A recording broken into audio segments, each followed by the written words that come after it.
Muchas gracias. Un honor poder hablar de algo que nos afecta a todos y a todas, como es la salud. Salud declinada en presente, en pasado o en futuro.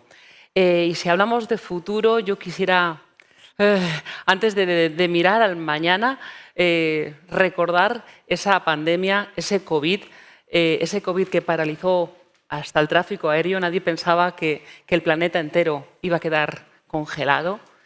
Pues con una pregunta, ¿podemos encontrarnos con otro COVID, con otra pandemia similar en un futuro cercano? Pues tomo la palabra si os parece. Por favor, efectivamente. Sí, yo creo que a lo largo del siglo XXI ya hemos tenido algún precedente, ¿no? En el año 2002 tuvimos una que se llamaba SARS, que quizás alguno no os acordáis, pero era también un coronavirus, ¿no? Entonces aquello se agotó en un año. Tampoco sabemos muy bien qué pasó, fue un brote muy agudo en Hong Kong, pasó a Canadá y luego, cuando las previsiones eran malas de extensión al resto del planeta, se extinguió, se autolimitó. Bueno, entonces hemos tenido luego algún susto más a nivel global con el ébola en el año 2014, en África Occidental, en lugares muy pobres. En España, en el hospital donde yo trabajaba, pues tuvimos un misionero español que falleció de ébola en aquel momento, pero aquello quedó reducido en 2-3 años, más o menos. Y luego, pues más recientemente, pues en el 2022, pues hemos tenido, después del COVID, hemos tenido la viruela del mono, ¿no? Que en África, luego hemos tenido casos en España, ¿no? En Inglaterra, ha habido en todo el mundo, pero se ha limitado a un grupo de riesgo, sobre todo la población de varones homosexuales. Y ahora mismo, pues la alarma un poco está en la gripe aviar, ¿no? Una nueva forma recombinante que ha permitido actualizar vacunas, pero que la verdad es que hay un poco de incertidumbre sobre qué va a pasar en el hemisferio norte en el momento actual, ¿no? Entonces, hemos tenido el COVID, pero es previsible que tengamos agentes infecciosos, especialmente virus, que puedan producir de nuevo grandes crisis de salud pública. La razón principal es que somos 8.000 millones de personas, continuamos creciendo, el planeta tiene el mismo tamaño e invadimos el nicho del resto de animales. Animales que también son portadores de virus, que en algunos producen enfermedad y otras veces no, pero a los que nosotros nos exponemos y en nosotros pueden producir más gravedad.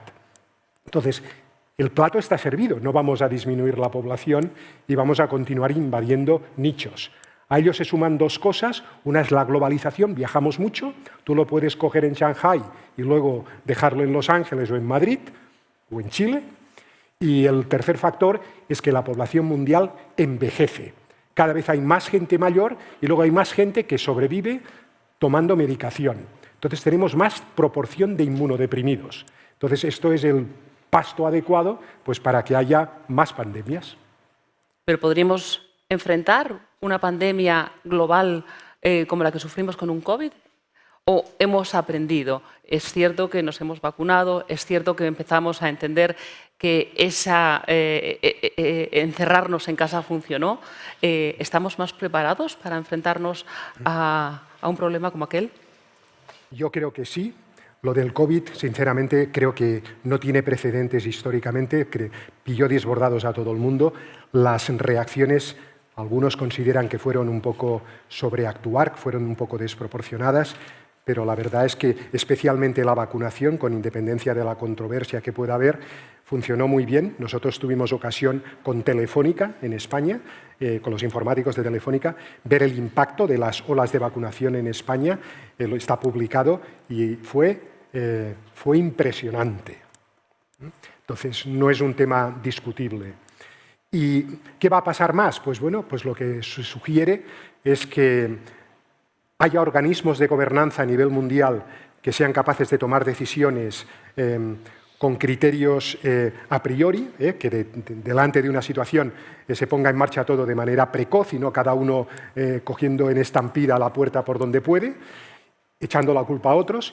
Y el otro gran tema es considerar que, como el planeta es el que es, hay que actuar de manera global, lo que se llama One Health, y es que la finalidad de la medicina no puede limitarse a curar enfermedades al señor enfermo, sino que tiene que ser también incluir la prevención y considerar el resto del ecosistema, los animales, las plantas y todo el planeta en el que vivimos. Si damos un antibiótico hoy en Bangladesh, pues el metabolito del antibiótico caerá por el río Ganges al Pacífico y de allí puede generarse una bacteria multiresistente que en Shanghái, que tiene 25 millones de habitantes, produzca pues, un problema, ¿no? Entonces, hay que ser consciente de esto y las medidas que se vayan tomando estén relativamente consensuadas y no se agoten en reacciones inmediatas.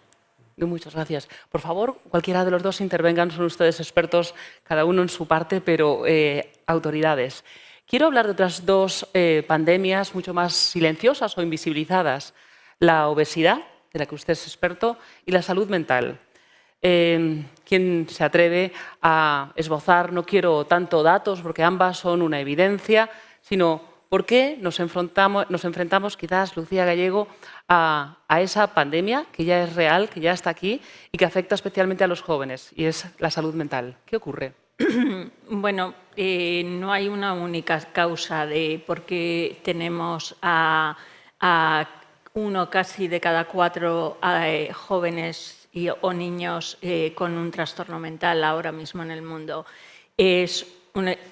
Han ocurrido un montón de cambios a nivel social, a nivel tecnológico, familiar y educativo que influyen en que estemos en estas cifras tan elevadas y con consecuencias tan graves.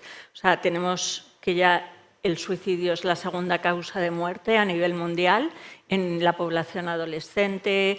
Tenemos que es la principal causa de discapacidad en esta población.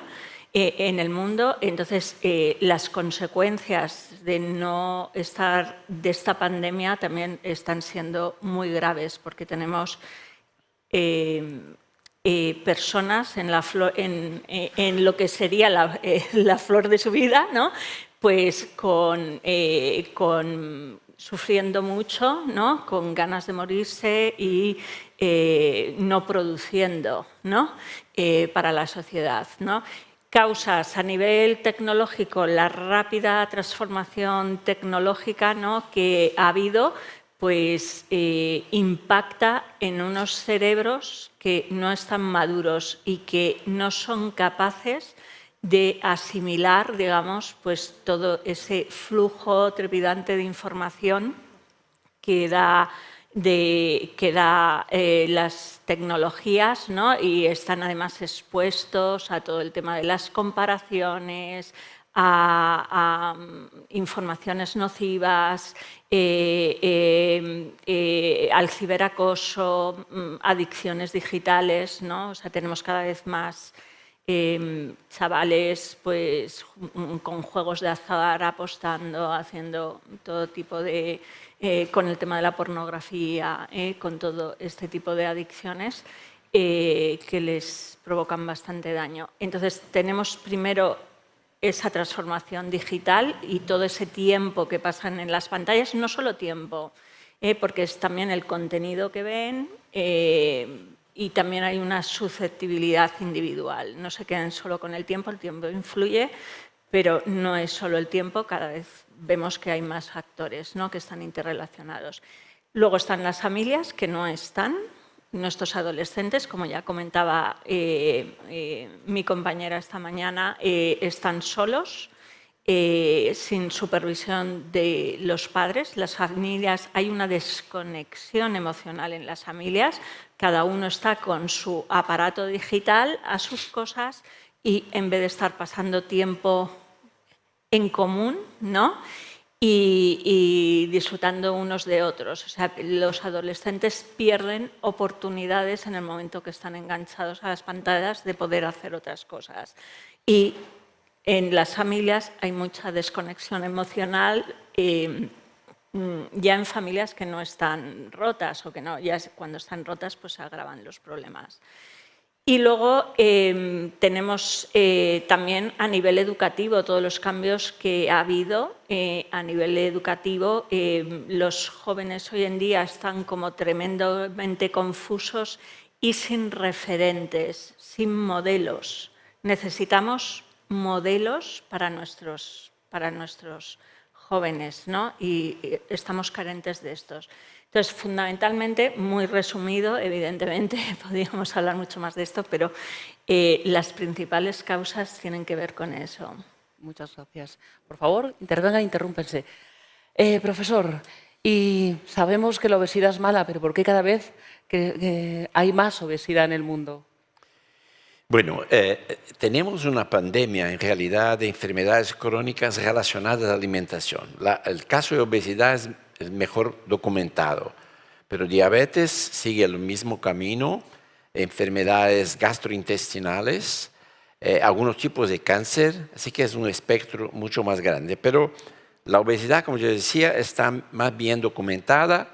La pandemia de obesidad empieza en los Estados Unidos, no por coincidencia, porque de ahí salen cosas que están relacionadas a la causa de la pandemia de obesidad, pero ahí luego los otros países, particularmente países de medio ingreso, es donde el ascenso es más importante. En Brasil tenemos un sistema anual que contamos las personas con obesidad. El aumento de un año para otro en los últimos 20 años fue de casi un punto percentual. Esto quiere decir 1,5 millones de nuevos casos de obesidad por año. En Brasil decimos que son 15 estadios Maracaná, aquí son 15 Santiago Bernabéu, y para diabetes un poco menos, 5 estadios solo. Bueno, para otros tenemos menos documentación, pero lo que es importante es saber las causas. Claro, ¿no? ¿por qué? Las causas, por qué esto está pasando. Bueno, yo diría, hasta 2009, el consenso sobre las causas de la pandemia era que la gente estaba comiendo primero más grasas, después más azúcar, exagerando el consumo de gaseosas, o sea, explicaciones muy reduccionistas. La realidad demostró que esas explicaciones no eran suficientes y llevaron a políticas inadecuadas. Por ejemplo, en los años 80 se empezó a tener estos productos industriales con baja grasa, ¿no? Y ahí la gente se fue para más azúcar. Y empezamos con la idea de reducir el azúcar y la gente empieza a consumir alimentos con edulcorantes artificiales que, allá de no ayudar en la prevención de la obesidad, incluso pueden causar varios problemas, incluso de salud mental, porque esto va a afectar la microbiota, ¿no? Bueno, entonces esta es la explicación. En 2009, nosotros en mi centro de investigación en Brasil, Universidad de São Paulo, propusimos una nueva explicación que más holística, y pensamos en que teníamos que ver el padrón de alimentación, todo lo que se consume, y cuáles son los grandes cambios que estaban pasando en el padrón de alimentación. Entonces vimos que en Brasil, pero no solo en Brasil, después constatamos esto en otros países, lo que estaba pasando es que la gente estaba comiendo menos alimentos de la dieta tradicional, digamos la dieta mediterránea, menos comidas hechas en el acto y más productos industriales que están listos para consumo y que en realidad se parecen con alimentos, pero son imitación de alimentos, ¿no? Y llamamos estos alimentos de alimentos ultraprocesados por la primera vez en 2009.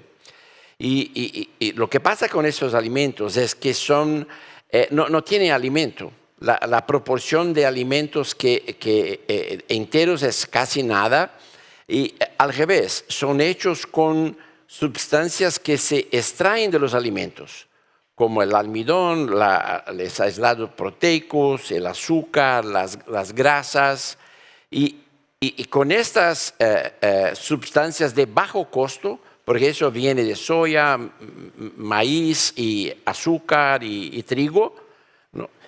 Con esas sustancias de muy bajo costo, con mucha ingeniería y con mucha tecnología, entonces es una innovación, se hace con que estas mezclas de de sustancias alimenticias se vuelvan comestibles o hiperpalatables, como decimos, y a veces incluso viciantes.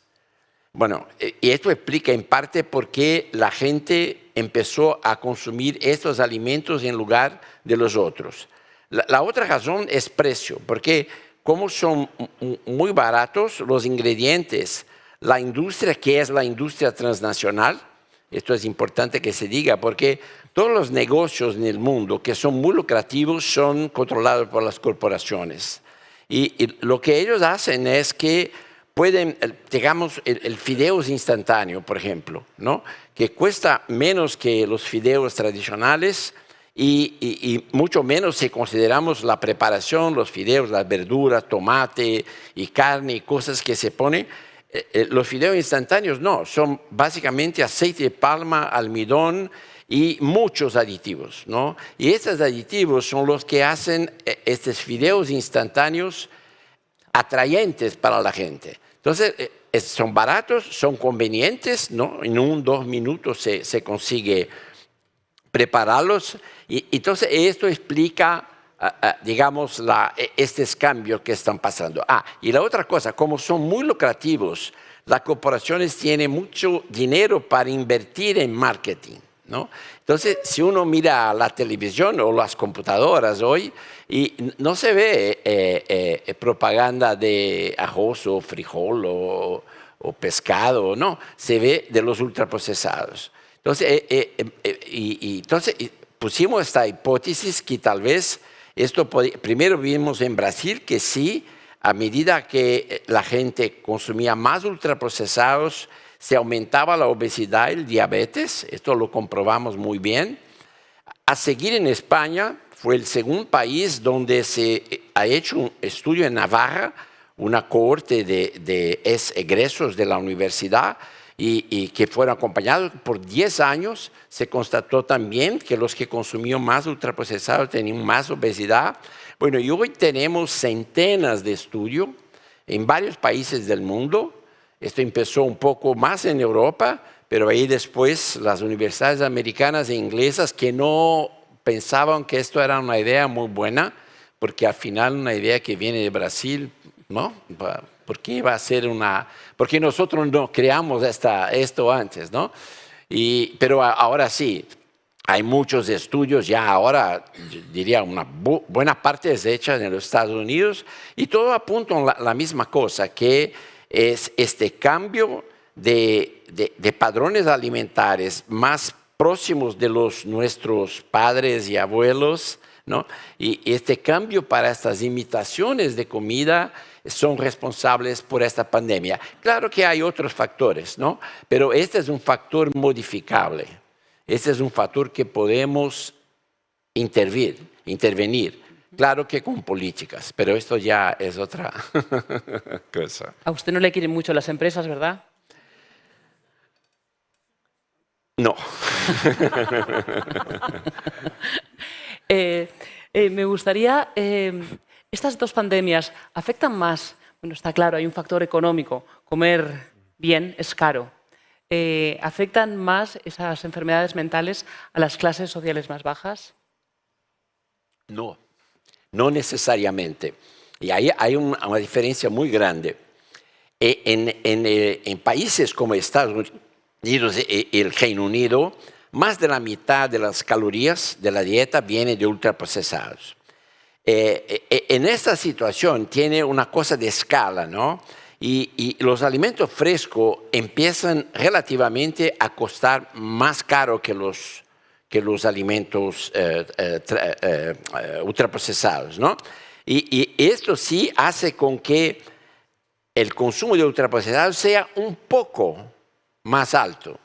En realidad, la principal diferencia es la calidad de los ultraprocesados. Ninguno son buenos, pero hay los peores, ¿no? Entonces, por ejemplo, un jugo de frutas, las personas más pobres van a consumir algo que prácticamente no tiene frutas y solo azúcar y aditivos, y la clase media que tiene más recursos va a consumir estos jugos reconstituidos, que tampoco son buenos, son ultraprocesados. Entonces, esa es la diferencia mayor. Pero en países como Brasil, yo diría en general, los de bajo y medio ingreso, los que consumen más ultraprocesados son los más ricos. ¿Por qué? Porque probablemente una causa importante es el marketing.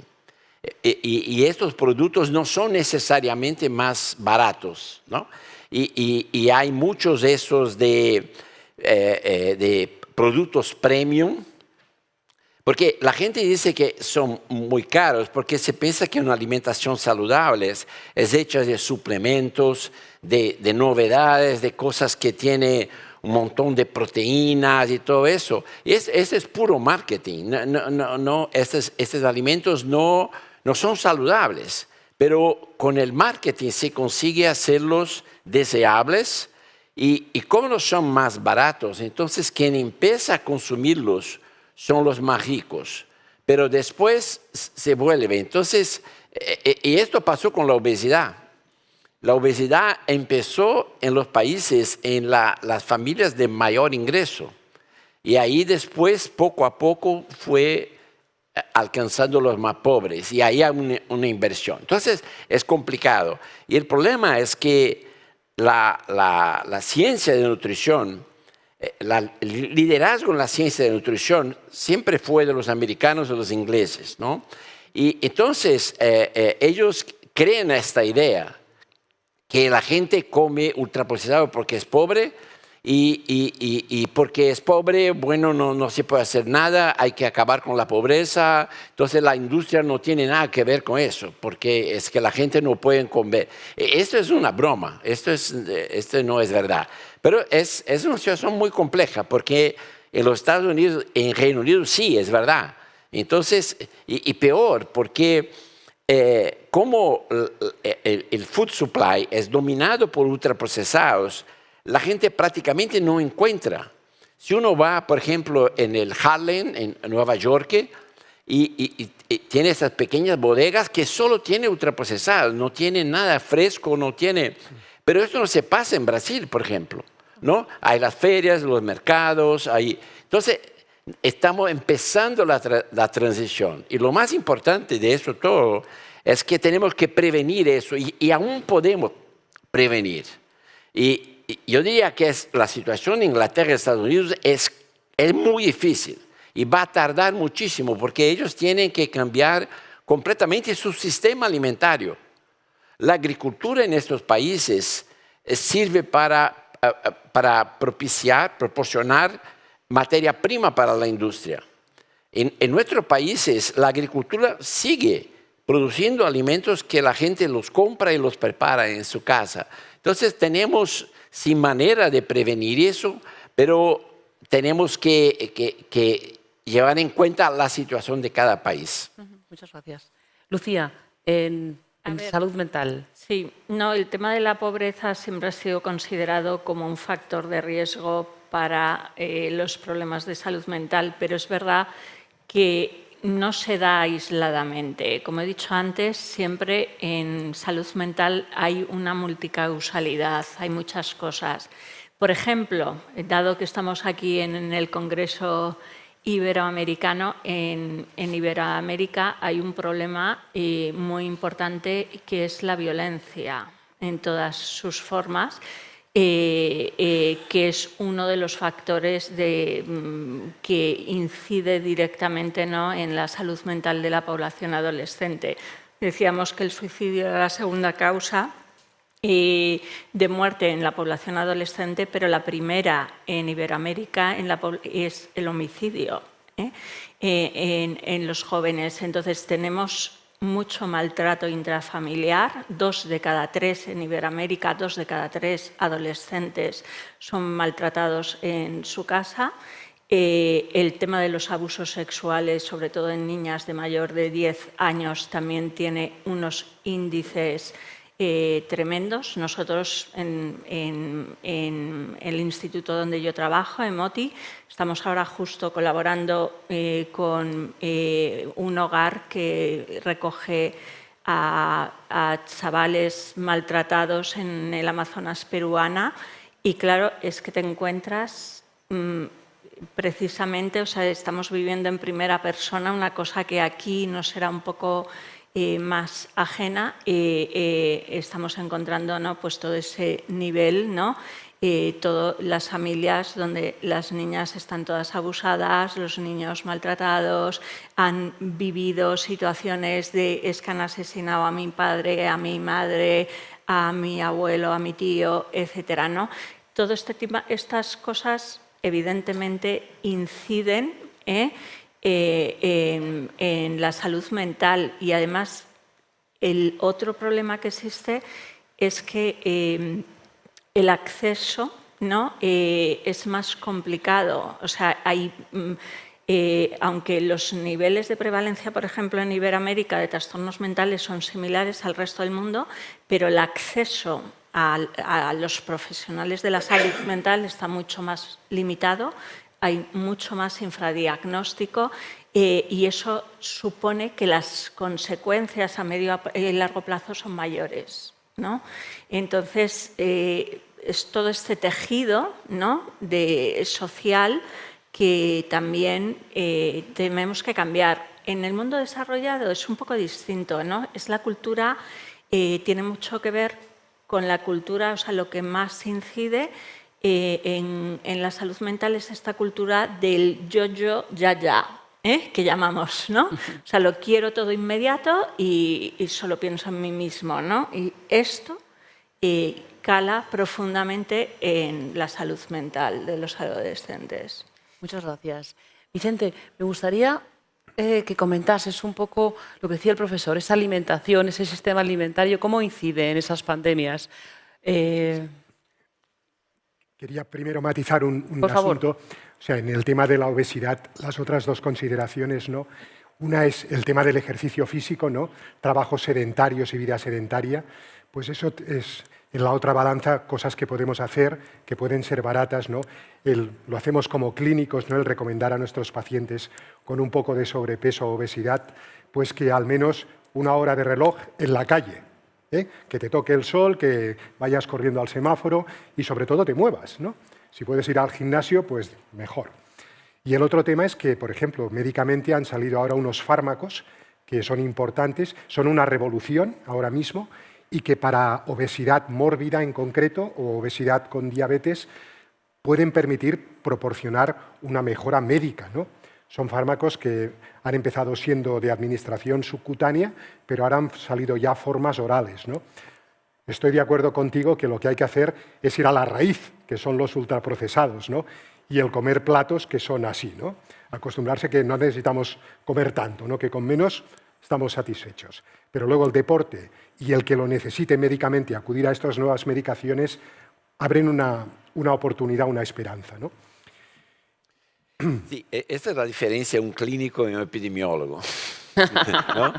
Aquí estamos para escuchar, justo, Porque es lo que celebramos. Los clínicos, claro, con razón, están preocupados con su paciente, con las causas del problema de este paciente y tratan de resolverla. Entonces, es totalmente diferente investigar las causas del aumento de la obesidad en la población y las causas que hicieron un paciente específicamente obeso. Por ejemplo, la genética es muy importante en la obesidad. Hay personas que pueden comer cualquier cosa, nunca van a ser obesos.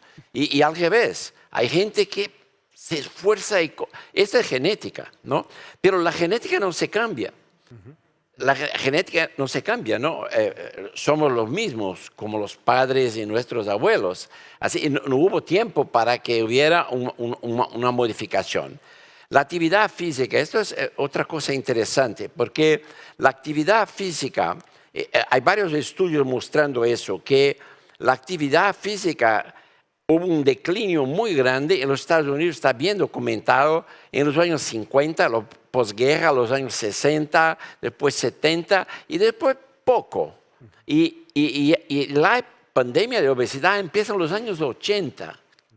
Y en los años 80 es que la industria empieza con la globalización y la posibilidad de comprar muy barato soya de Brasil, maíz de México, ¿no? Son todas commodities que son muy baratas. Estas empresas en realidad son subsidiadas. Por eso que ellas producen este tipo de... Entonces, si notamos el individuo, la medicación, concordo totalmente, ¿no? Por la primera vez ahora tenemos medicaciones que realmente pueden funcionar. Claro, son muy caras, no sabemos todos los efectos colaterales, pero los endocrinólogos están muy contentos porque ahora sí tiene alguna cosa. Pero pensar en, por ejemplo, una enfermedad que hay a cada año 1,5 millones de casos nuevos, tratar a 1,5 millones a cada año, esto destruye completamente el presupuesto en la salud. Entonces, hay que tener la mirada individual, perfecto, porque ¿no? El clínico no puede decir, no, es un problema social, estructural, no, tiene que traer algún tipo de solución. Pero para pandemias en general, yo diría, el COVID, de enfermedades mentales de la niñez, es prevención, ¿no? Porque pandemias, por definición, alcanzan millones de personas y entonces no hay recursos. Hay que hacer la prevención. Entonces, en todos casos, ¿no? De pandemias se resuelve con prevención. Aunque, como el caso de la COVID, hay que tratar a la gente, hay que hacerlo lo mejor posible. Pero sin las vacunas, por ejemplo, ¿cómo sería la COVID? Yo creo que es una gran oportunidad en este foro. Has dicho que muchas de las cosas de los ultraprocesados vienen de Estados Unidos y de Inglaterra, ¿no? Pero las padecemos todos, no solo ellos, ¿no? Entonces, ahora mismo lo que está ocurriendo, digo este foro porque, hombre, pues América Latina, España, nos unen muchos lazos pues, que hemos oído esta mañana, que nos los han recordado. Es una gran oportunidad para medidas de prevención en pandemias. Por supuesto, obesidad y trastornos mentales, pero también para el tema infeccioso, ¿no? O sea, no sé si todos están al corriente, pero la Fundación Bill Gates ha decidido extinguirse. Entonces, esto es una noticia muy importante para los que son médicos o sanitarios. Ha salido publicado en la revista que se llama New England Journal of Medicine hace 15 días y no deja a nadie indiferente leerle el artículo. Y lo que justifica al que lo escribe, que no es Bill Gates, sino uno que trabaja con él, es que se han desencantado de la inversión que se ha hecho desde el año 2000, sobre todo en países del tercer mundo y sobre todo en África subsahariana. En el tema sanitario de la prevención, la Fundación Bill Gates ha sido muy importante, ha representado 1/3 de la inversión mundial en sanidad. En la época del COVID, gran parte del acceso a vacunas ha venido de una de las ramas de la Fundación Bill Gates, pero por el programa de prevención en SIDA, en África subsahariana, en gran parte el dinero es de la Fundación Bill Gates, ¿no? Entonces, el artículo son 2 hojas y media, o sea, y no tienen desperdicio, ¿no? Entonces, el desencanto es sobre todo porque creen que la política de Health for Wealth, el ayudar a controlar la salud para que tú puedas ser un ciudadano que produce más en la sociedad de consumo, no ha funcionado. Mientras que la experiencia previa, que era, por ejemplo, el Plan Marshall de Estados Unidos a la Europa devastada después de la Segunda Guerra Mundial, dio un milagro, que es el milagro alemán. O sea, el Wealth for Health. Eso funciona. Y Bill Gates lo que dijo es, pues vamos a probar si funciona vamos a ver que no haya tuberculosis, malaria y SIDA, a ver si despegan los países del tercer mundo. Y él llegó a decir, hace 10 años, que no habría países con los criterios de pobreza en el año 2030. Y lo que ha dicho ahora es que la evidencia más reciente no confirma esa hipótesis y, por lo tanto, ha dicho que cierra la fundación. ¿Saben cuándo? ¿Cuándo la extingue? ¿Cuándo? Pues ha dicho que en el año 2045. Entonces es sorprendente. Tú dices que te abandono, pero te abandonaré dentro de 20 años. Entonces lo que está dando es un aviso para navegantes. Los que no han sabido utilizar todo mi dinero, ahora lo tendrán que hacer con mis condiciones. Entonces, esto lo comento porque es un motivo ahora de gran controversia en diferentes foros, pero para un foro como este nos brinda la gran oportunidad de ver si hay posibilidades de tomar iniciativa y no ir por detrás.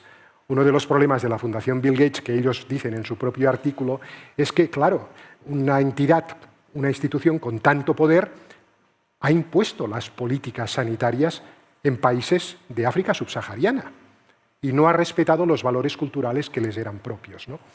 Entonces, bueno, pues la discusión está servida, ¿no? Pues ahí yo retomo la pregunta. Lucía, ¿qué iniciativas habría que tomar en tema de salud mental? Bueno, o sea, es que hay muchas, desde políticas, educacionales, familiares, individuales. Me quedo, como yo soy sobre todo una clínica, ¿no?, que paso mucho tiempo precisamente en consulta individual con adolescentes y con jóvenes, me quedo con qué cosas podemos hacer. O sea, a mí me vienen familias desesperadas de que no saben qué hacer con los hijos, ¿no? Entonces, tenemos que cambiar la forma de hacer las cosas, o sea, tenemos que tener una presencia real y de conexión emocional con nuestros hijos. Vivimos en un mundo hiperconectado, pero estamos todos muy desconectados emocionalmente y los hijos, insisto, necesitan pasar tiempo con figuras relevantes para ellos y que les ayuden a modelar su comportamiento. Tenemos que ser ejemplo para ellos, también en el tema digital, pero en todos los ámbitos. Tenemos que fomentar su pensamiento crítico, que sepan mirar, ¿no?, al mundo y darles tiempo de ocio, no pasar tiempo de ocio con ellos fuera de las pantallas, en el mundo real y enfrentándose a una vida real. Y bueno, pues cuando necesiten ayuda profesional, pues necesitamos efectivamente un sistema sanitario. La salud mental, por desgracia, ha sido la cenicienta a lo largo de la historia, la cenicienta de la medicina, ¿no? La hermana pobre, ¿no?, de la medicina. Necesitamos muchísimos más recursos en salud mental, faltan muchísimos profesionales. Aquí en España estamos desbordados, pero en otros países, en Iberoamérica, yo hablo con bastante gente de Iberoamérica, pues también es un problema. Es eso, la gente no llega a poder ser atendido, ¿no? Entonces necesitamos más médicos, necesitamos políticos que implementen pues toda esa serie de medidas sanitarias que fomenten que haya una mejor atención, ¿no? Reducir el estigma, ¿no? Todavía cuesta mucho ir a un profesional de la salud mental. Ir a un internista no cuesta tanto a la gente, pero un internista parece que todavía es cosa de locos, ¿no? Entonces necesitamos reducir ese estigma para poder llegar pronto a la población que más vulnerable está. Gracias. ¿Qué iniciativas debemos tomar para ser menos obesos?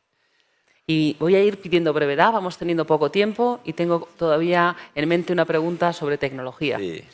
Bueno, esto es interesante porque como esta teoría toda de menos reduccionista, más holística de interpretación de las causas de la obesidad, esto fue desarrollado en Brasil, después varios países, Chile, Uruguay, Argentina, Perú, Colombia, México, todos estos países revisaron sus guías alimentarias y hoy ellos recomiendan a la gente que favorezcan la alimentación más tradicional, que es muy buena cuando tiene variedad y hay que evitar los ultraprocesados. Entonces, eso, informar al consumidor, porque hoy día, yo diría que aquí, España, por ejemplo, me arriesgo a decir que la gente recibe muchos más mensajes de educación nutricional de la industria do que de las autoridades de salud.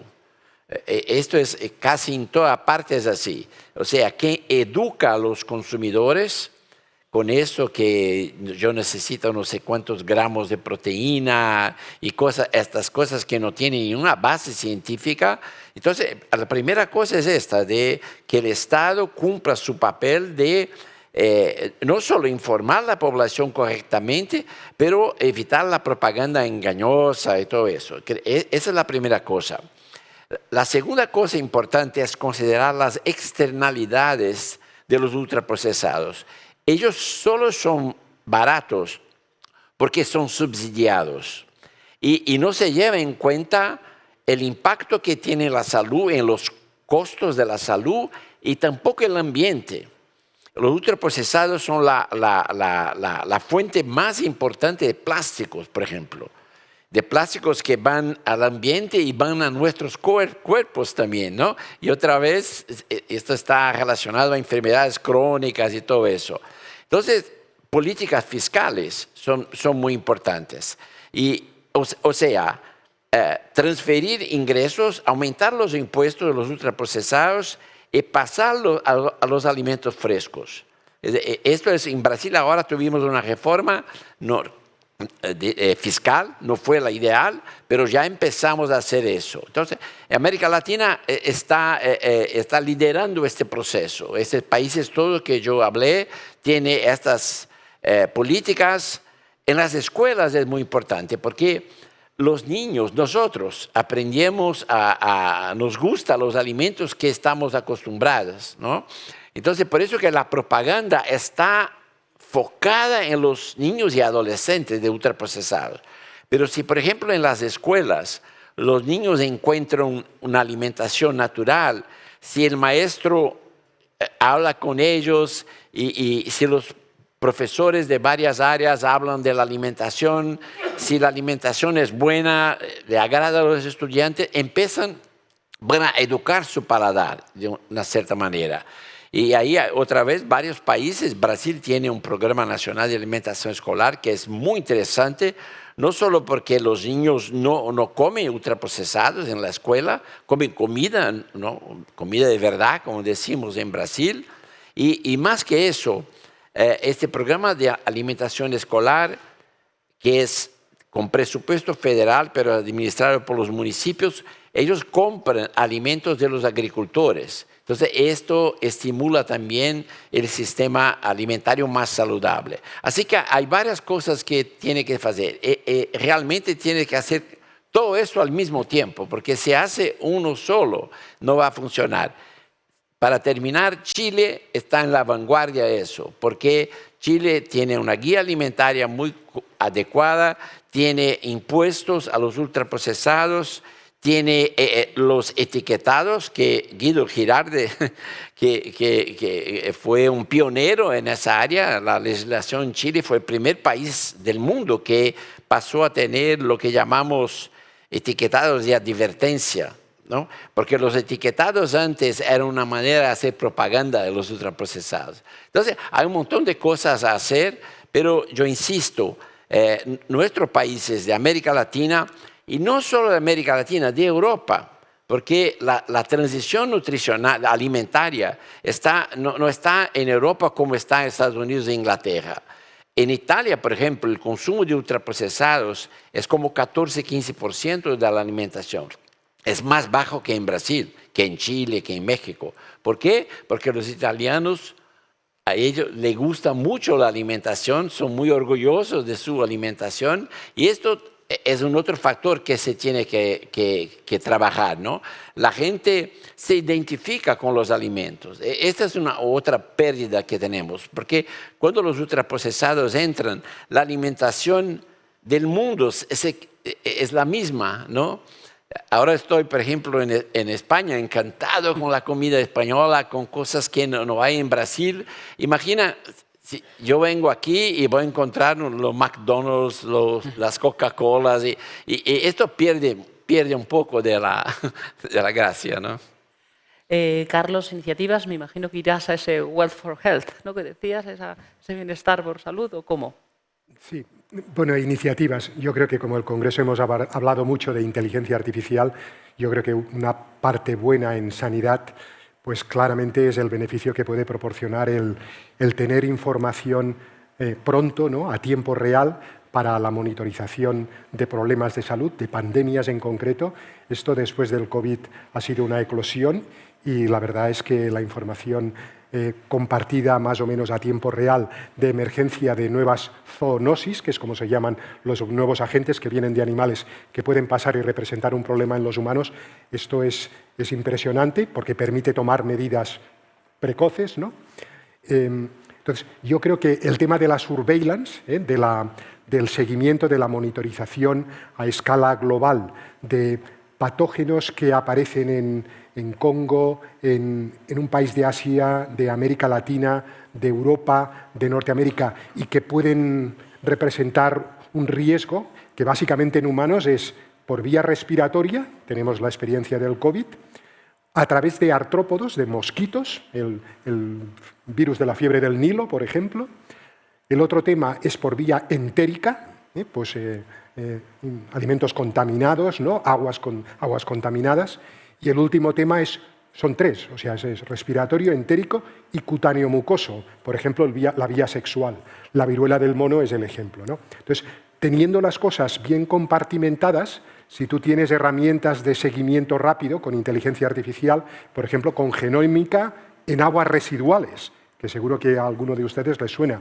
Esto es una herramienta todavía no explotada con su potencial, pero que va a permitir permite identificar de manera precoz la emergencia de variantes de patógenos, los conocidos hasta ahora, que pueden representar un problema de salud. O sea, esto abre unas posibilidades de intervención, sobre todo preventiva, estupendas, ¿no? O sea, 1 minuto y 1 minuto. Esa inteligencia artificial, esas nuevas tecnologías, Lucía, ¿cómo pueden afectar en positivo para esa salud mental? Yo parto de la base que en salud mental el propio profesional es la herramienta terapéutica. Nosotros, los profesionales de la salud mental, es nuestra propia persona y el vínculo que establecemos con la otra persona lo que puede ser terapéutico. Entonces, veo difícil que la inteligencia artificial sustituya por completo la labor que nosotros hacemos, pero indudablemente puede ser una ayuda inestimable, dado que faltan recursos humanos, o sea, somos poco profesionales para la cantidad de la población que está afectada con problemas de salud mental. Entonces, puede ayudar a suplir esas carencias, llegar a sitios donde no llegamos, ¿no?, a sitios donde no tienen profesionales de la salud mental.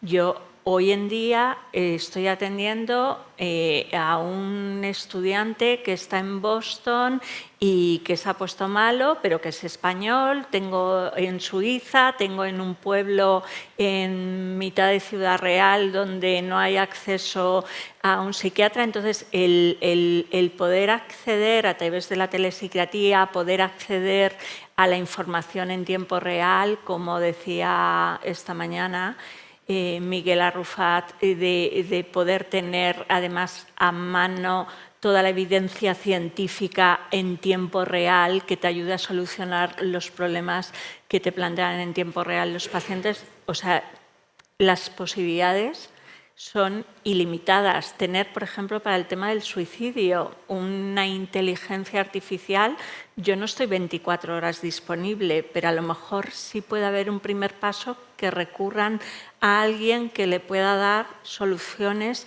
en el momento que quieren hacer algo que va a ser irreparable y que va a ser una tragedia, pues que pueda... entonces, las posibilidades son ilimitadas. Gracias. ¿No?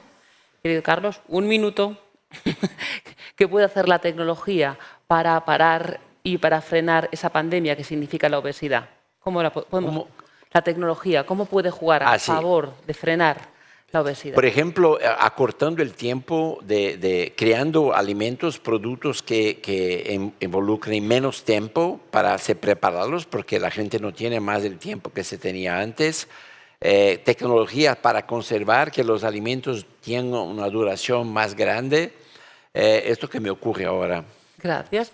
Pues ahora estamos casi sin tiempo, pero querría a cada uno de los tres, de nuevo, 1 minuto. ¿Cómo hacemos una dieta saludable en cuanto a salud mental, querida Lucía? Una dieta saludable. Si tenemos... Como he hablado de tecnologías, pues eso, desconectar, estar, relacionarnos para estar conectados emocionalmente. Muchas gracias. Vicente. Para evitar pandemias, comer muy bien. No, yo creo que ya he comentado. Carlos, ¿qué hacemos para tener una vida saludable? ¿Cómo es tu dieta? Bueno, ¿Cómo es tu dieta? mira, sí, esto es interesante porque la gente confunde alimentación saludable con dietas. En Brasil jamás usamos este término, dietas. Dietas, la gente está enferma, necesita una dieta durante un cierto tiempo. Y todo.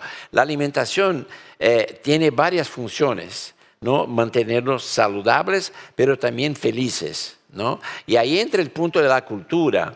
Entonces, una alimentación saludable no es una alimentación que exija un esfuerzo, la gente tiene que renunciar a eso, eso. Esto no es verdad. Al revés, la gente que se preocupa mucho con la alimentación, que no puede gluten, que no puede lactosas, que en general van a consumir ultraprocesados. Porque estos productos son hechos de una manera a atender dificultades que no existen en realidad, que son creadas, ¿no? Entonces, es muy fácil. Yo, claro, como cualquier uno, a veces en un avión, por ejemplo, como ultraprocesados. Pero, ¿cómo comes tú, por ejemplo? Porque me da la sensación, el pálpito de que eres feliz bastante. Esto es interesante. Yo como más o menos parecido con mis padres y mis abuelos. O sea, yo tengo el desayuno, donde no hay ultraprocesado, no hay cereales matinales. Eso no hace parte de nuestra cultura, ¿no? Es pan, una fruta, café, evidentemente, almuerzo y la cena, comida que se hace en la cocina, ¿no? Si la gente come cosas que fueron preparadas en la cocina, eso ya garante como 80% de la calidad de la alimentación. Entonces, lo que como es que la mayoría de los brasileños comen.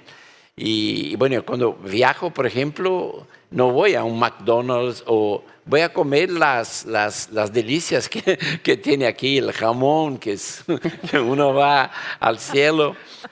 No, porque la alimentación tiene eso, tiene que estar feliz. Esto hace parte de la salud mental, ¿no? Si la gente está frustrada, está deprimida, no tiene salud. O sea, la alimentación sirve para muchas cosas. Y para terminar, la relación entre alimentación y salud es muy compleja. Tal vez nunca la vamos a entender, porque es realmente muy compleja. Pero tener una alimentación saludable no es tan complejo. Pues muchísimas gracias. Quedan temas para otro congreso. Me avisan que el siguiente ponente está listo. Gracias. Gracias.